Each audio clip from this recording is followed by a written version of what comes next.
किसी गांव में एक साधु रहा करता था। वो जब भी नाचता तो बारिश होती थी। अतः गांव के लोगों को जब भी बारिश की जरूरत होती थी तो वे लोग साधु के पास जाते और उनसे अनुरोध करते कि वे नाचे, और जब वो नाचने लगता तो बारिश जरूर होती। कुछ दिनों बाद 4 लड़के शहर से गांव में घूमने आए। जब उन्हें यह बात मालूम हुई कि किसी साधु के नाचने से बारिश होती है तो उन्हें यकीन नहीं हुआ। शहरी पढ़ाई लिखाई के घमंड में उन्होंने गांव वालों को चुनौती दे दी कि हम भी नाचेंगे तो बारिश होगी, और अगर हमारे नाचने से नहीं हुई तो उस साधु के नाचने से भी नहीं होगी। फिर क्या था, अगले दिन सुबह सुबह ही गांव वाले उन लड़कों को लेकर साधु की कुटिया पर पहुंचे। साधु को सारी बात बताई गई। फिर लड़कों ने नाचना शुरू किया। आधे घंटे बीते और पहला लड़का थक कर बैठ गया, पर बादल नहीं दिखे।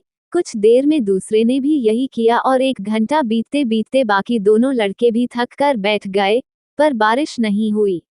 अब साधु की बारी थी। उसने नाचना शुरू किया। 1 घंटा बीता, बारिश नहीं हुई। साधु नाचता रहा। 2 घंटा बीता, बारिश नहीं हुई। पर साधु तो रुकने का नाम ही नहीं ले रहा था। धीरे धीरे शाम ढलने लगी कि तभी बादलों की गड़गड़ाहट सुनाई दी और जोरों की बारिश होने लगी। लड़के दंग रह गए और तुरंत साधु से क्षमा मांगी और पूछा, बाबा भला ऐसा क्यों हुआ कि हमारे नाचने से बारिश नहीं हुई और आपके नाचने से हो गई? साधु ने उत्तर दिया, जब मैं नाचता हूँ तो 2 बातों का ध्यान रखता हूँ। पहली बात, मैं ये सोचता हूँ कि अगर मैं नाचूंगा तो बारिश को होना ही पड़ेगा, और दूसरी ये कि मैं तब तक नाचूंगा जब तक कि बारिश न हो जाए। फ्रेंड्स, सफलता पाने वालों में यही गुण विद्यमान होता है। वो जिस चीज को करते हैं उसमें उन्हें सफल होने का पूरा यकीन होता है, और वे तब तक उस चीज को करते हैं जब तक कि उसमें सफल ना हो जाएं।